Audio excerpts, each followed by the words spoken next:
오늘 우리 교회에 처음 방문하신 우리 귀한 분들 진심으로 환영하고 주님의 이름으로 축복합니다. 자, 오늘 새로 오신 분들 마음속으로 한번 제가 드리는 질문에 한번 대답을 해보시면 좋을 것 같습니다. 여러분은 천국이 있다고 생각하십니까? 없다고 생각하십니까? 지옥이 있다고 생각하십니까? 없다고 생각하십니까? 어떻게 생각하세요? 만약 천국과 지옥이 없다면 맞아요. 저나 여러분들이나 우리가 이렇게 이 좋은 일기에 다 놀러 가야지 이 자리에 앉아 있을 이유가 아무것도 없습니다. 뿐만 아니라 일상생활 속에서도 열심히 우리가 일할 필요도 없고요. 솔직히 한번 까놓고 생각을 해보십시오. 양심을 따라서 살아갈 필요도 없고요. 법을 지키면서 착하게 살아갈 필요도 없는 것 같아요. 왜냐하면 천국과 지옥이 없다면 그냥 이 세상에서 살아가다가 이 땅에서의 삶으로 그것으로 모든 것이 끝나버리기 때문에 까짓것 한 번뿐인 인생 내 마음대로 내가 원하는 대로 실컷 살아가야 낫지 않겠습니까? 이 사람 저 사람 간섭받으면서 살아갈 필요도 없습니다. 내 인생 내가 살아가는데 누가 나한테 뭐라 그럴 필요가 있겠습니까? 내 멋대로 실컷 놀면서 살아야 되지 않겠습니까? 그래야 여러분 한 번뿐인 인생 죽어도 덜 억울하죠. 그런데 천국과 지옥은 분명히 있습니다. 천국은 모르더라도요, 지옥은 분명히 있어야 될 것 같아요. 왜냐하면 역사적으로 이 독일의 히틀러라든지 그리고 러시아, 옛날에는 이제 소련이라 그러기도 하고 소비에트 공화국이라고 했는데 거기에 나왔던 이 스탈린, 중국의 마오쩌둥, 북한의 가깝게는 북한의 김일성 같은 이런 여러분 세계 최악의 독재자들을 한번 생각을 해보십시오. 그 사람들의 그 야욕 때문에, 그 사람들의 이 욕심 때문에 전쟁이 일어나고 세계 1차, 2차 대전이 일어나고 여러분 얼마나 많은 사람들이 학살당하고 많은 사람들이 죽임을 당했습니까? 저는요, 그런 인간들 때문에라도 지옥은 분명히 있어야 된다라고 생각이 들어요. 죽어서라도 그 인간들은 지옥에 가서 끌려가서 고통을 받아야 그래야 그들에게 비참하게 죽어갔던 많은 사람들의 삶이 한이 조금이라도 여러분 풀어지지 않겠습니까? 만약 지옥이 없다면 그냥 이 땅에서의 삶으로 그대로 그냥 우리의 삶이 끝나버린다면 그들에 의해서 희생된 많은 사람들의 그 영혼이 억울하지 않겠습니까? 지옥 가야죠, 그런 사람들. 그들 때문에라도 저는 지옥은 반드시 있어야 된다라고 생각을 하는데, 그런데 여러분 지옥이 있으면 천국도 있습니다. 성경 히브리서 9장 27절에 이런 말씀이 있습니다. 앞에 한번 보시기 바랍니다. 한 번 죽는 것은 사람에게 정해진 것이요 그 후에는 뭐가 있다? 심판이 있다라고 성경은 말씀합니다. 여러분 부자든 가난한 사람이든 나이가 많은 사람이든 적은 사람이든 많이 배운 사람이든 배우지 못한 사람이든 공통점이 하나 있는데 그 공통점이 뭐냐? 사람은 언젠가는 반드시 죽는다라고 하는 공통점이 있습니다. 여러분 우리 가운데 영원히 살 수 있는 사람 누가 있습니까?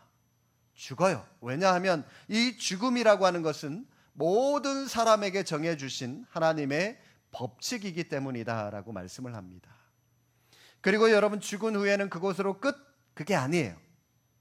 그 사람의 존재, 육신은 흙으로 하나님께서 지으셨기 때문에 흙으로 돌아가게 되지만 그 사람의 영혼은 하나님의 심판대 앞으로 올라갑니다. 그리고 심판을 받게 된다. 그 심판을 통해서 그 사람이 천국에 갈 것이냐 지옥에 가게 될 것이냐 정해지게 된다라고 말씀을 하시는 겁니다. 또 다른 질문 하나 드릴까요? 그런데 여러분, 내가 천국에 갈 것이냐 지옥에 갈 것이냐 그 기준이 뭐냐라고 하는 것인데, 여러분 착한 일을 많이 하면 선을 베풀면 천국 갈까요? 여러분 어떻게 생각하십니까? 착하게 살면, 선을 많이 베풀면. 제가 예전에 이 10대 청소년들을 오랫동안 10여 년 이상 지도하면서 아이들에게 물어봤습니다. 얘들아, 너희들 착한 일 많이 하면 좋은 일 많이 베풀면, 선을 많이 베풀면 천국에 갈 수 있을까? 여러분, 아이들 중에 교회에 나오는 아이들인데 아이들 중에 60% 70%가 손을 들더라고요. 참 마음이 좀 안타깝고, 야, 이거 참 내가 잘 못 가르쳤구나, 제 자신을 돌아보는 그런 계기가 되었는데, 안타깝게도요, 착하게 살거나 선을 많이 베풀었다고 해서 우리가 천국에 갈 수 있는 게 아닙니다. 아니에요. 왜냐하면 착하다, 선을 행한다라고 하는 이 기준 그 자체가 애매하기 때문입니다. 여러분도 잘 아시는 노벨이라고 하는 사람, 노벨 평화상, 노벨 무슨 상 해서 노벨상 만들었잖아요, 그죠? 이 노벨, 원래 이 사람은 평화주의자입니다.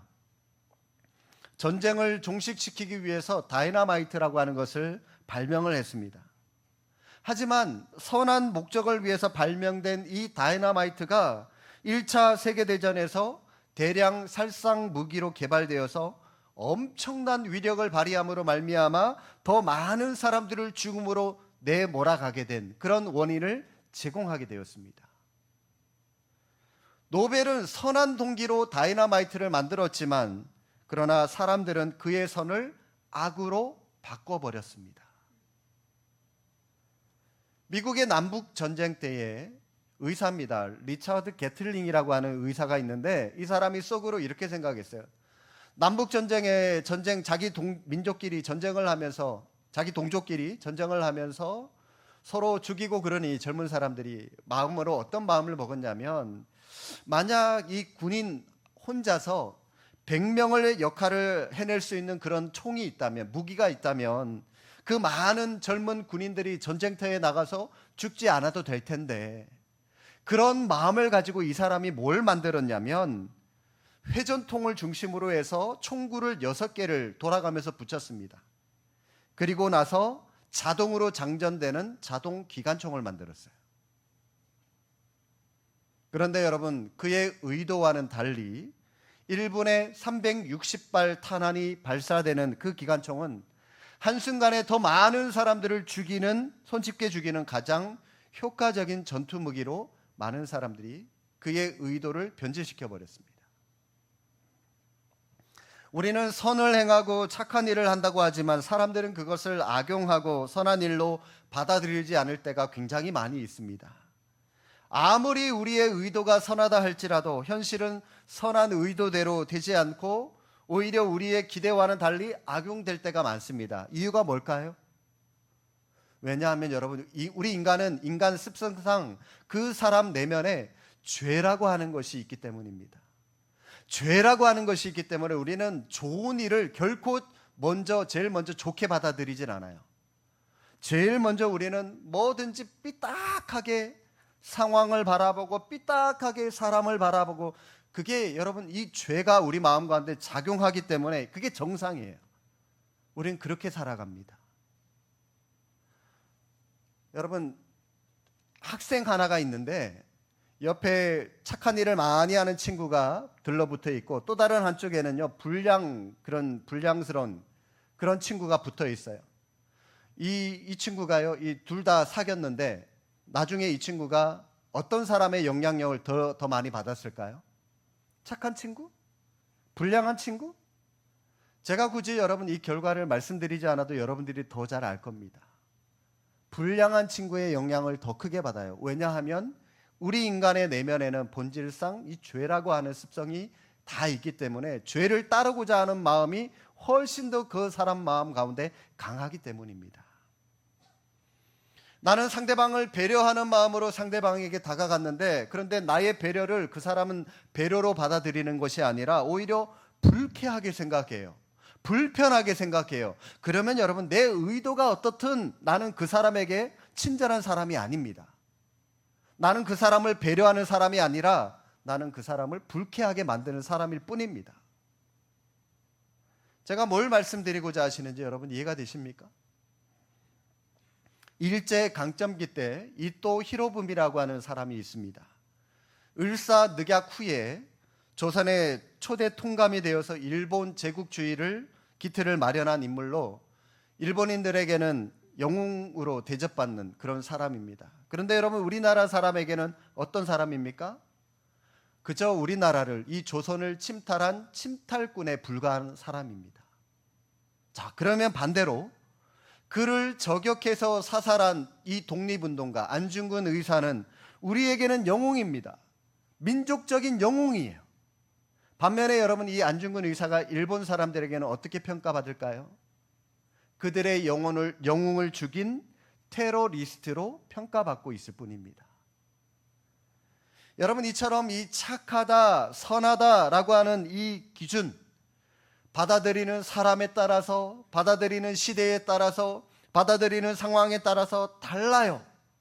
달라지기 때문에 여러분, 이 기준을 가지고는 내 영혼이 천국에 갈 것이냐 지옥에 갈 것이냐 절대적인 기준이 될 수 없다는 겁니다. 달라지는 것은 기준이 될 수 없기 때문이죠. 매번 달라지는데, 사람에 따라 달라지는데 우리가 어떻게 내 영혼을 천국 지옥에 맡길 수가 있겠습니까? 그런 기준에. 그래서 결코 달라질 수 없는 기준이 있는데, 그 기준이 뭐냐? 바로 우리가 예수님을 믿었느냐 안 믿었느냐. 여러분, 이게 우리 교회에서 말씀하는, 또 성경이 말씀하는 절대적인 기준이 되는 겁니다. 우리 인간은 사실 원고이자 피고지 않습니까? 그죠? 우리 인간이 제시하고 있는, 원고자 피고이자 우리 인간이 제시하는 이 천국의 기준을 정하는 것이 아니라 재판장 대신 하나님이 판단하실 수 있는 기준이 진짜 기준이지 않겠습니까? 그게 바로 예수님을 믿었느냐 안 믿었느냐라고 하는 것이라는 거죠. 예수님을 믿어야 우리가 천국에 갈 수 있는 이유는, 원래 말씀드렸죠. 우리 안에 이 타락한 죄의 본성, 이 죄라고 하는 것이 있기 때문에 이 죄 문제를 해결하지 않고는 절대로 천국에 갈 수 없는데, 그 죄 문제를 해결해 주신 분이 바로 예수님이시기 때문입니다. 여러분 중에 죄 짓지 않고 살아가는 사람 있습니까? 죄 문제를 해결하지 않고는 천국에 갈 수 없다라고 말씀을 드렸습니다. 착한 일을 많이 한다고 해서 여러분, 이 죄가 결코 가려지지 않습니다. 자, 여러분, 그러면 어떻게 이 죄 문제를 해결할 수 있냐? 자, 오늘 말씀 이사야 53장 6절 말씀인데요. 우리 다시 한번 앞에 나와 있는 자막을 보시면서 다시 한번 다 함께 읽어보실까요? 우리는 다 양 같아서 그릇 행하여 각기 제 길로 갔거늘 여호와께서는 우리 모두의 죄악을 그에게 담당시키셨도다. 우리는 다 어떤 동물 같다고요? 양이래요. 양. 여러분, 양이 어떤 동물이냐면요, 양을 가지고 여러분 서커스를 하는 경우 보신 적 있으신가요? 아마 없을 겁니다. 서커스 하는 동물들 많죠. 코끼리도 하고 사자도 하고, 하다못해 이 뱀을 가지고도 피리를 불면서, 이 뱀을 놓고도 이 악어를 가지고도 서커스를 하는데, 양은요, 저는 지금까지 양을 놓고 서커스 하는 경우 본 적이 없어요. 왜냐하면 훈련이 안 되는 동물이기 때문입니다. 도무지 말을 들어먹지를 않는 동물이기 때문에 절대로 양은 훈련이 안 돼요. 이 서커스를 할 수가 없습니다. 그 양이 우리 인간이랍니다. 양은요, 특히 눈이 어두운 동물 가운데 하나라고 합니다. 길을 걸어갈 때 멀리 못 보니까 바로 앞에 있는 땅을 쳐다보거나, 아니면 자기 앞에 있는 이 양이 걸어가는 꼬리를 보고 쫄래쫄래 따라갑니다. 그래서 이 목자가 직접 그 양을 길을 안내를 해주지 않으면 자기들 마음대로 막 돌아다니다가 어떤 때는 낭떠러지에 떨어지기도 하고, 어떤 때는 웅덩이에 빠지기도 하고, 어떤 때는 강가 물가에 빠지기도 하고, 우리가 바로 이런 양과 똑같다라고 성경이 말씀합니다. 우리의 영적인 눈이 어두워서 천국을 바라보지 못하고요, 멀리 바라보지 못해요. 천국을 바라보지 못하고 우리 인생의 목자 되시는 예수님을 바라보지 못하고 그냥 내 맘대로, 내 잘난 멋대로 그냥 내 맘대로 막 돌아다녀요.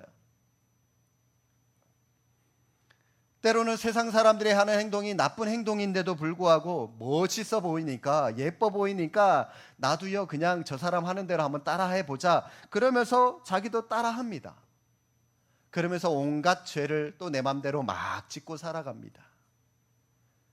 우리가 이렇게 행동하는 이유는 죄가 우리 안에 있기 때문이다라고 말씀을 드렸습니다. 우리의 영혼을 혼탁하게 만들어 버려서 우리의 목자 되신 예수님을 똑바로 바라보지 못하게 만들고 있기 때문에 내 멋대로 하려고 하는 것이 우리 인간의 본연의 습성이기 때문입니다.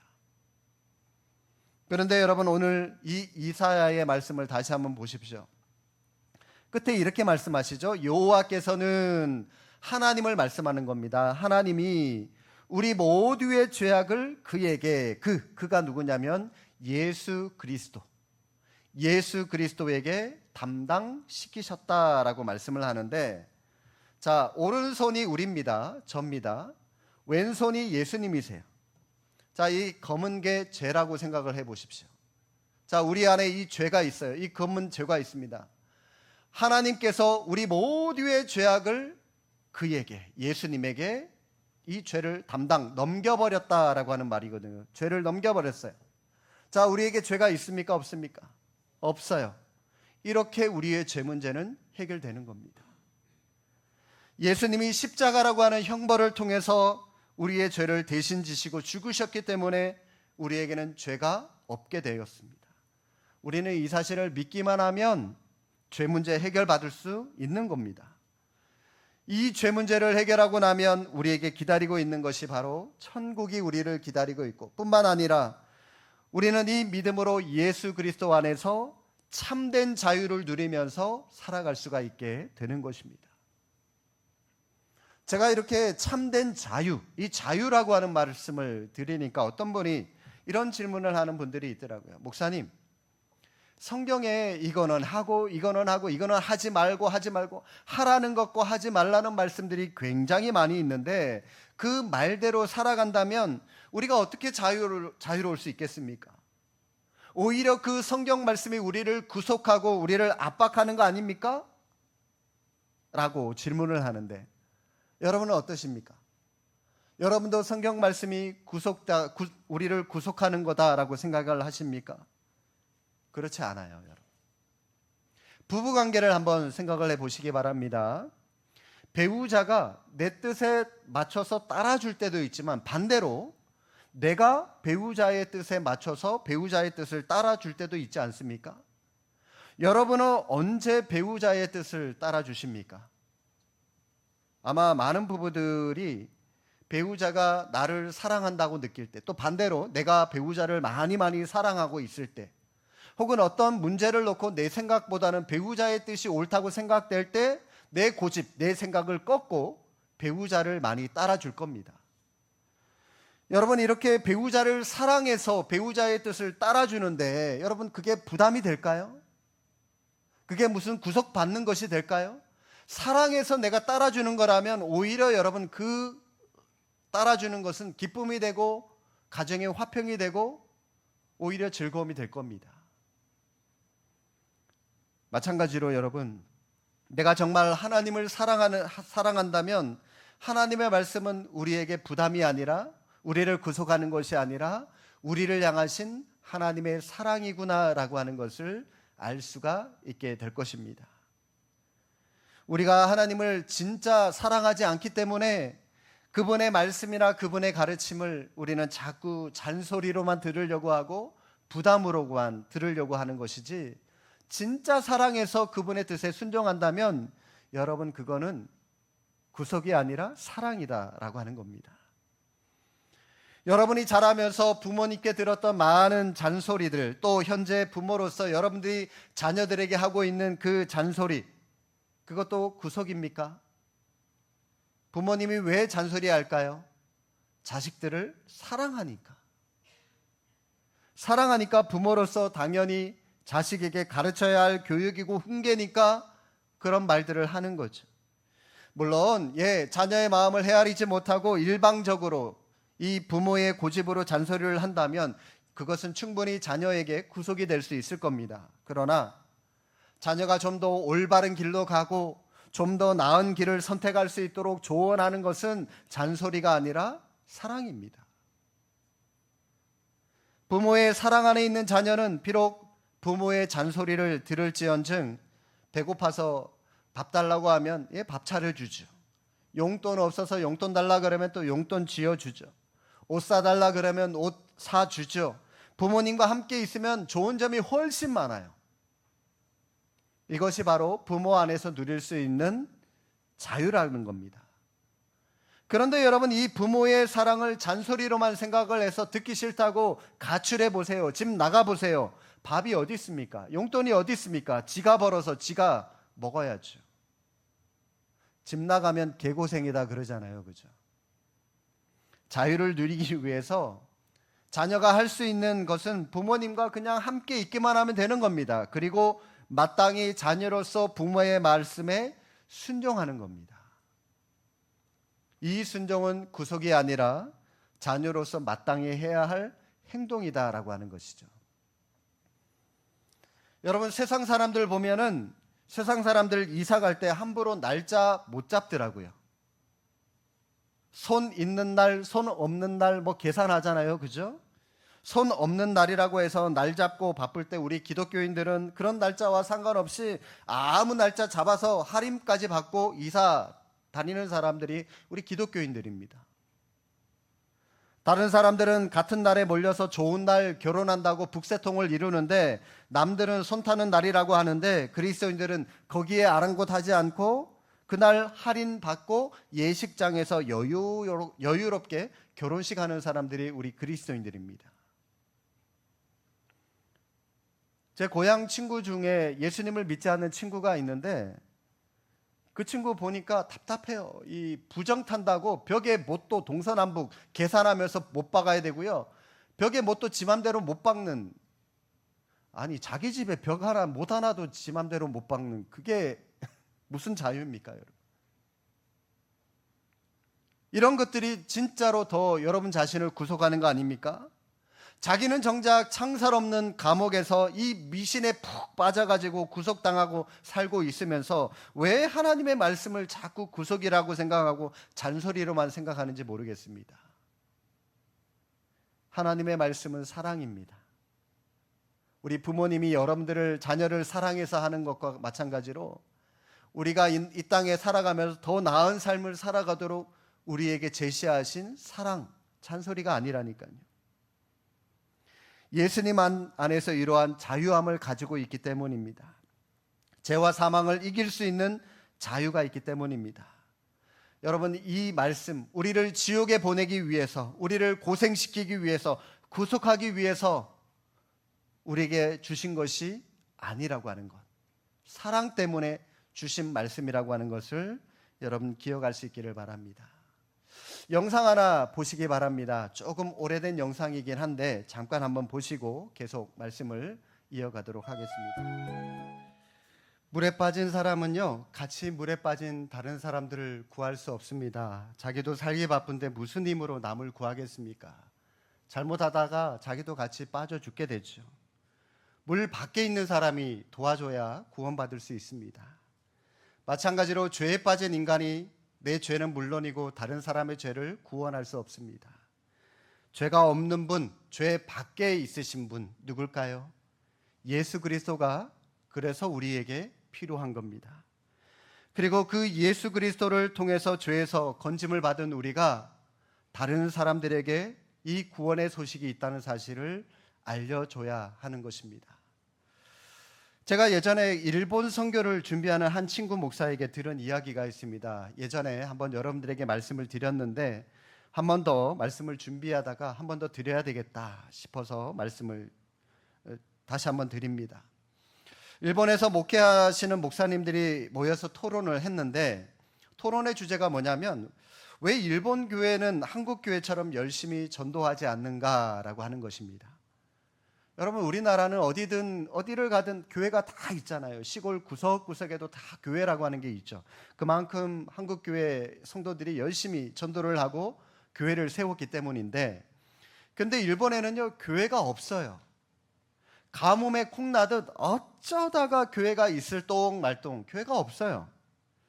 예수 믿는 이 일본 사람들이 잘 전도하지 않아서라고 할 수가 있는데, 여러분, 일본 사람들이 왜 전도를 하지 않을까요? 한국 사람들만큼 전도하지 않을까요? 결론을 말씀드리면 일본 사람들은 개인주의가 너무 강하기 때문이라고 그럽니다. 개인주의가 강해서. 이웃을 너무 많이 생각을 하다 보니까 이웃에게 폐를 끼치지 않으려고, 그들의 사생활을 침해하지 않으려고 차마 전도하지 못한다는 겁니다. 그 얘기를 가만히 듣고 있던 한 한국인 목사님이 그 자리에서 일어나서 이런 말을 합니다. 그 모임이 일본의 이 벳부라고 하는 그 온천 도시에서 했는데, 온천 도시답게 이 사방에서 용암천들이 막 부글부글 끓어오르고 있는 그런 환경입니다. 그 목사님이 용암천 옆에 용암못을 보면서 이런 말을 합니다.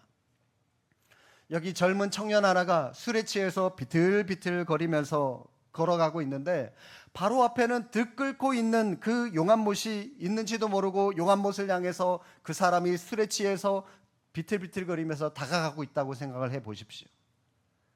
나는 그 사람의 사생활을 존중해 주기 위해서, 그에게 폐가 되지 않기 위해서 그 사람에게 그대로 용암못으로 들어가도록 내버려 둬야 되는 것이 맞는 걸까요? 아니면 좀 무례할지 모르겠지만, 저 사람이 좀 싫어할지 모르겠지만 그가 가는 앞길을 가로막고, 당신 이 길로 가면 안 됩니다, 용암못에 빠져서 죽게 됩니다, 빨리 돌이켜서 돌아가야만 당신이 살 수 있고 구원받을 수 있습니다 라고 말하는 것이 옳을까요? 사랑하는 여러분, 우리 교회 오늘 처음 오신 분들, 우리가 여러분을 초대한 이유가 바로 이것 때문입니다.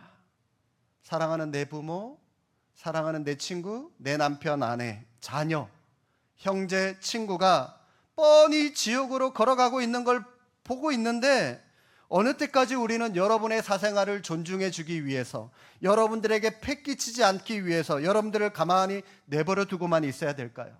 그게 진짜 여러분을 사랑하는 모습이라고 할 수 있습니까? 이제 돌아서시기 바랍니다. 인생의 방향을 바꾸십시오. 살아계신 하나님께로 돌아오셔야 됩니다. 그래야 여러분들을 사랑하시는 그분의 십자가의 사랑을 덧입고, 여러분들은 그분의 사랑을 인하여 용서받고 구원받고 천국을 여러분의 것으로 소유할 수 있게 되는 겁니다. 하나님의 은혜가 여러분 모두에게 함께할 수 있기를 주님의 이름으로 축복합니다.